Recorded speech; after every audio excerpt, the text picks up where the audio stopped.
बोलो। मेरे मुंह से सिर्फ यही निकलता है कि जे भी भाई बाप बहुत आगे बढ़े, बहुत बड़ा स्टार बने। मैंने कभी आरा और छपरा सिवान की बात नहीं किया। हम लोग दूसरे से क्या बात करेंगे जब आपस में ही ठीक नहीं रहेंगे। तो आपस में प्रेम रहना चाहिए, और किसी का नाम लेके किसी को गिरा के आप उठाएंगे, ये क्या तरीका है? कैसे हैं आप लोग? एक ठो लाइव हम भइल बनी आप लोगन से बात, एक ठो अपने दिल के शेयर करे के बाद,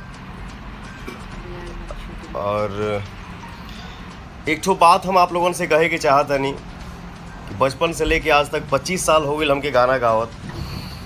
मंच पे आज तक पवन सिंह यही बोलते आया, बोलता हूँ, और जब तक इस शरीर में जान रहेगा बोलते रहूँगा। नमस्ते, लव यू भाई।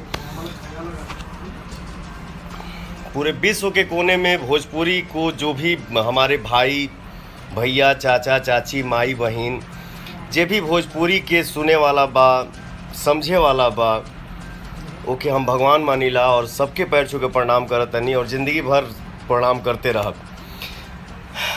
कलाकार होने के नाते हम यही कहेंगे कि मेहनत करिए और मेहनत करके आगे बढ़िए। तक आप लोगों के बीच में जब भी पवन सिंह आता है, मैंने कभी किसी के अगेंस्ट बात नहीं किया। मैं किसी के बारे में अगर वो ख़राब बोले हैं तो मैंने यही बोला है कि आपसे सीनियर हैं और आप भैया बोलिए, इज्जत से बात करिए। खत्म, bye bye, tata, goodbye, गया।